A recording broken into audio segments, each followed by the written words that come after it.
Let's try and solve this one next. Prove that tan inverse root x is equal to half of cos inverse 1 minus x over 1 plus x. How do we go about proving this? If you observe, there's a complicated expression on the left hand side because you have root x inside tan inverse. You have another very complicated expression on this side. Okay.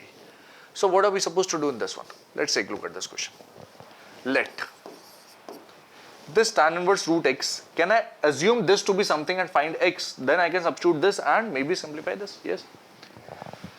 Let tan inverse root x is equal to theta. Thank you. Let tan inverse root x is equal to theta. Now output of tan inverse would have lied in minus pi by 2 to pi by 2. Therefore theta would have lied in minus pi by 2 to pi by 2, except for the fact that you have been given some particular values of x. Since x belongs to 0, 1, therefore this will lie from 0 to pi by 4. Yes, where x belongs to 0, 1 implies theta belongs to tan inverse 0 to tan inverse 1, which is 0, pi by 4. This is what you have. Closed and closed. Right. Okay. This gives me root x is equal to tan theta. This gives me x equals tan square theta. Okay. You have found the value of x by now.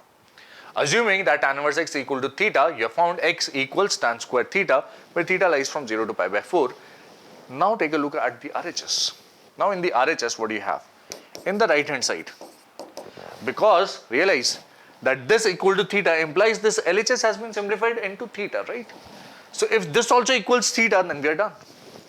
So let's try to simplify the RHS. RHS is half of cos inverse 1 minus tan square theta over 1 plus tan square theta. Ooh. Is that okay? Yes. X is tan square theta and 1 minus tan square theta upon 1 plus tan square theta is equal to cos 2 theta. You remember that? Yes. 1 by 2 cos inverse of cos 2 theta. Is it? Yes. This is something that we remember. On the basis of this, what we can say is, therefore, RHS is further equal to 1 by 2. If you observe theta belongs to this interval, then 2 theta belongs to 0, pi by 2, which is the first quadrant. Yes. Okay. And cos inverse cos, the output should lie in the first or second quadrant. If it is lying in this first quadrant, it is okay. So this becomes half of 2 theta, since 2 theta belongs to 0, pi by 2. Please note this, 0, pi by 2. Yes. Yes.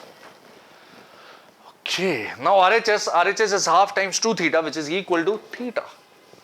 And what is theta? Theta is tan inverse root x only, and yes, this is my LHS, hence proved. Simple. Yes, pretty simple. Oh, we began with something different. We began with tan inverse root x equal to theta. Yes, we had to begin somewhere. And seeing this expression also, you would realize that this is 1 minus, you want to convert 1 minus 6 upon 1 plus 6 in terms of cos something, right? And cos 2 theta is 1 minus tan square theta upon 1 plus tan square theta. Remember that formula from your trigonometric class 11th, right?